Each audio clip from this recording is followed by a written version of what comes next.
Magkakasunod na putok ang gumimbal sa tahimik na lugar ng Barangay Lanao, Kidapawan City noong January 4, 2026 ng alas 5 ng hapon.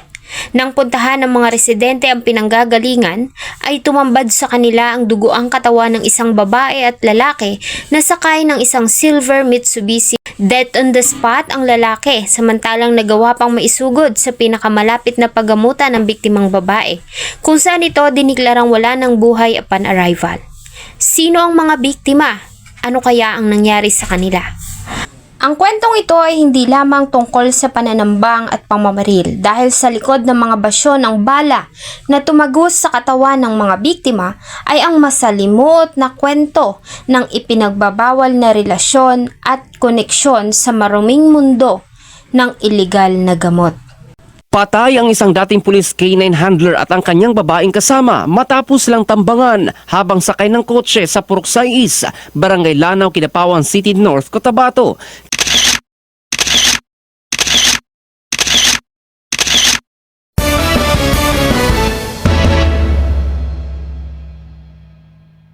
January 4, 2026. Habang naglalaban ng liwanag at dilim, ay nakatanggap ng tawag ang tanggapan ng kapulisan ng Kidapawan Municipal Police Station.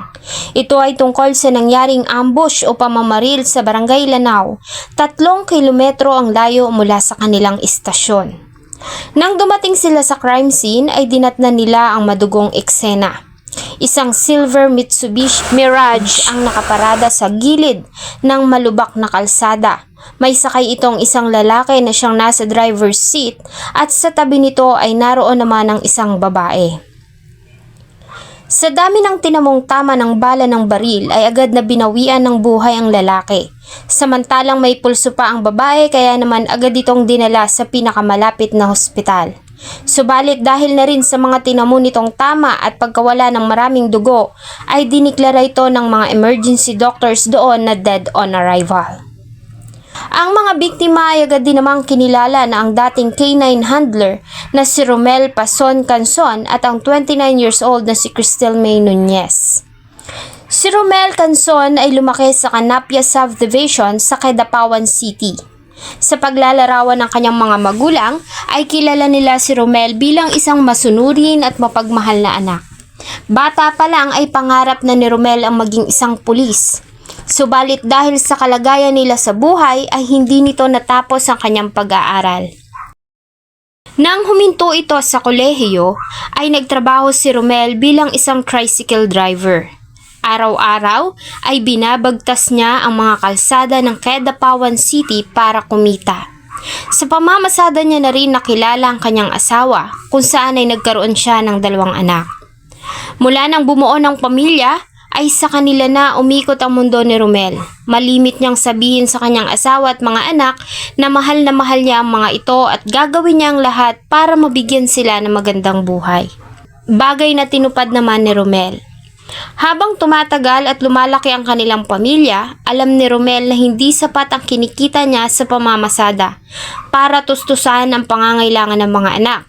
Kaya naman ang alukin nito ng isang kakilala na mag-apply bilang K9 handler ay hindi na ito nag-aksaya pa ng oras. Dahil nga nakapagkolehiyo ay agad namang natanggap si Romel sa trabaho at agad na sumailalim sa training sa ilalim ng Philippine National Police. Dahil sa pinakita niyang husay at pagtsatsaga ay napagtagumpayan ni Romel ang lahat ng mga pagsasanay at naging ganap na K9 handler. Sa puntong ito ay naging mas maayos ang takbo ng buhay ng pamilya. May matatag na siyang trabaho, masayang pamilya at nire-respeto ng komunidad. Subalit sabi nga nila, ang tukso ay laging nakaabang at sumasalakay pag nakakita ng pagkakataon. Ang masayang buhay ni Romel ay nagsimulang magbago sa pagdating ni Cristel May Nunez. Walang masyadong impormasyon na inilabas sa media tungkol kay Cristel May maliban sa dati na itong may kinakasama at may anak na isang babae. Taong 2013 na maghiwalay si Cristel May at ang kanyang dating kinakasama para matustusan ang pangangailangan ng kanyang anak, lalo na sa pag-aaral, masakit man, ay iniwan ni Cristel ang anak sa ama nito noong 2020. Mula noon ay hindi na sila nagkita pa. Nagkakausap lamang ang mag-ina sa video call at tulad ng kanyang pinangako ay tinustusan ni Cristel ang lahat ng gustusin ng kanyang anak, lalo na sa pag-aaral. Ang alam ng lahat, si Cristel May ay nagtatrabaho bilang call center agent sa Kidapawan hanggang sa maganap na nga ang insidente. Habang nagtatrabaho bilang K9 handler, ay nakilala ni Romel si Cristel. Pinakilala sa kanya ito na isa umanong businesswoman, isang dalagang may ambisyon at kakayahang pinansyal. Hindi nagtagal ay maraming tao ang nakapansin ng pagiging malapit ng dalawa. Ayon sa mga ulat, mas gumanda pa ang pamumuhay ni Romel mula nang makilala nito si Cristel May. Noong una ang alam ng asawa ni Romel ay nagtatrabaho ito bilang bodyguard at personal driver ng dalaga. Kaya naman sinasahuran nito si Romel na malaki ang naitulong sa kanila. Subalit kalaunan ay unti-unting nagbago si Romel. Ang dating amang laging nasa bahay ay madalang nang umuwi. Kapag nasa bahay naman ay lagi itong may kausap sa cellphone, ang lagi nitong rason ay mayroon siyang ka-business transaction. Kapansin-pansin din ang paglayo nito sa tuwing may kakausapin. At habang tumatagal ay naging malamig ang pakikitungo nito sa kanya. Malakas ang kutob ng asawa ni Romel na nambababae ito. At hindi na rin makatwira ng oras na inilalagay nito sa bahay ng sinasabi niyang business partner kaysa sa kanila na kanyang pamilya. Dahil sa paulit-ulit na pag-aaway ay dumating sa punto na naging manhid na ang kanyang asawa. At isang masakit na linya ang binitawan nito sa huling araw ng kanilang pagsasama. Bahala ka na sa buhay mo. Huwag mo lang kalimutan ang responsibilidad mo sa iyong mga anak. Sa hindi malamang kadahilanan, imbis na ayusin ang kanilang pamilya ay hinayaan ni Romel na masira ito at mas pinili na mapanatili ang kanilang ugnayan ni Cristel. Lingid sa kanyang kaalaman na ang ugnayang ito din ang magdadala sa kanya sa hukay. Sa kuha ng dashcam January 4, 2026 ng bandang alas 5 ng hapon ay tahimik na binabagtas ni Romel at Cristel ang kahabaan ng daan sa Barangay Lanao, Kidapawan City. Walang malinaw na impormasyon kung saan pupunta ang dalawa, marahil ay may pupuntahan silang transaksyon o ito ay isang simpleng lakad lamang. Payapa at tahimik ang paligid at walang kahit na anumang sinyales ng panganib. Ngunit sa isang iglap, isang kulay itim na Nissan Almera ang humarang sa kanilang daanan. Bago pa man makareact si Romel ay mabilis nang bumaba mula sa itim na Nissan ang mga armadong lalaki at pinaulanan sila ng bala.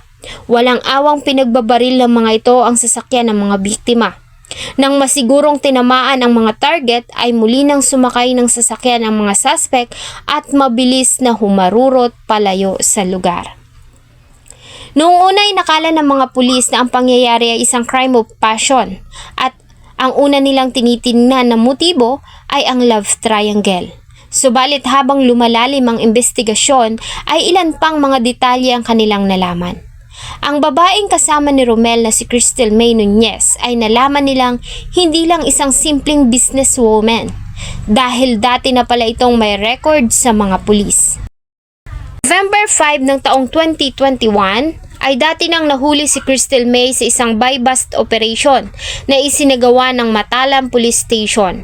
Naaktuhan nito na nagbebenta ng pinagbabawal na gamot at na-recover mula sa kanya ang ilang pakete at mga marked money.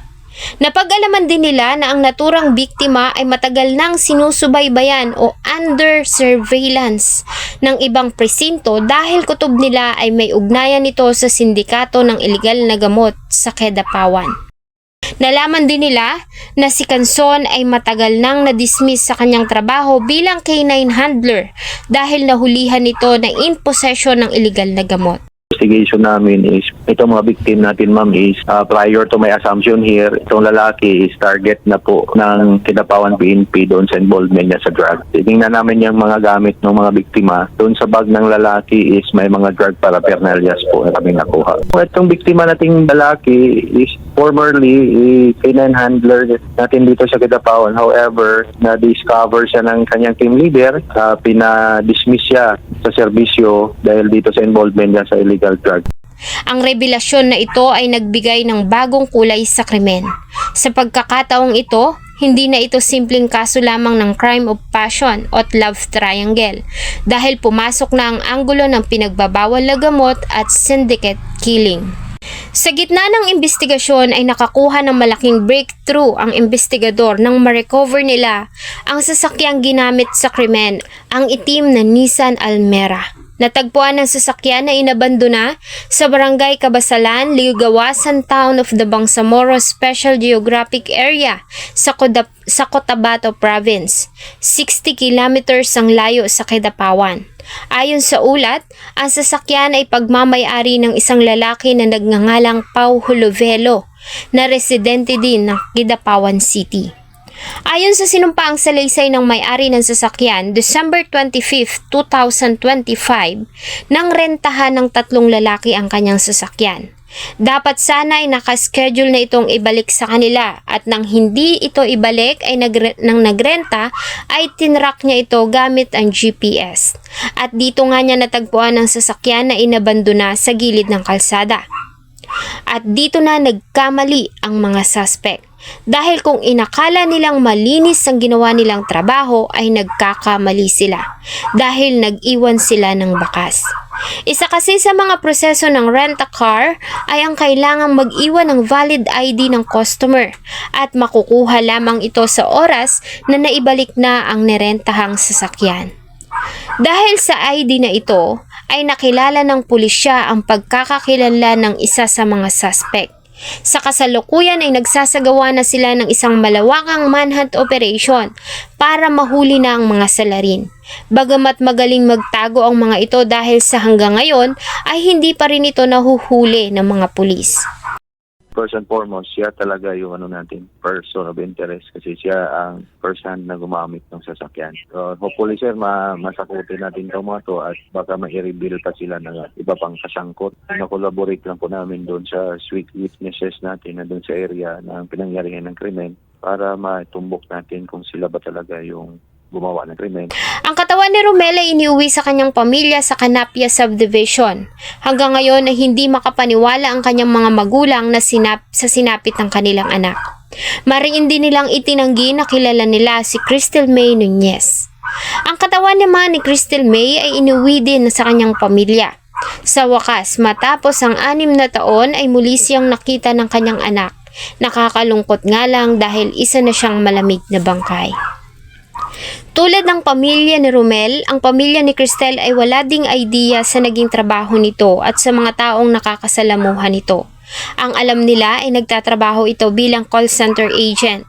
At tulad ni Romel ay inilarawan nila si Cristel na mabait na anak, malambing na kapatid at mapagmahal na ina. Sa katunayan ay tumutulong din si Cristel sa kanyang pamilya at maging sa pag-aaral ng mas bata niyang pang mga kapatid. Kaya naman maging sila ay nagulat sa mga lumalabas na balita. Sa ngayon, hinihintay ng buong Kidapawan ang pagkakahuli sa mga suspect. Crime of passion man ito dahil sa love triangle o onsehan sa iligal na gamot, isa lang ang sigurado, 2 buhay ang nawala at may mga pamilyang naiwan na luhaan. Sana ay makamit nila ang hustisya at hindi lamang ito mapabilang sa napakaraming kaso ng pagpatay na nakabinbin sa mga archive ng mga police station at maging isang ganap na cold case. Salamat po sa patuloy niyong pagtangkilik ng atin pong mga videos. Huwag niyo pong kalimutang mag-iwan ng inyong saloobin at suggestion sa atin pong comment section. Thank you so much po. And see you on the next episodes.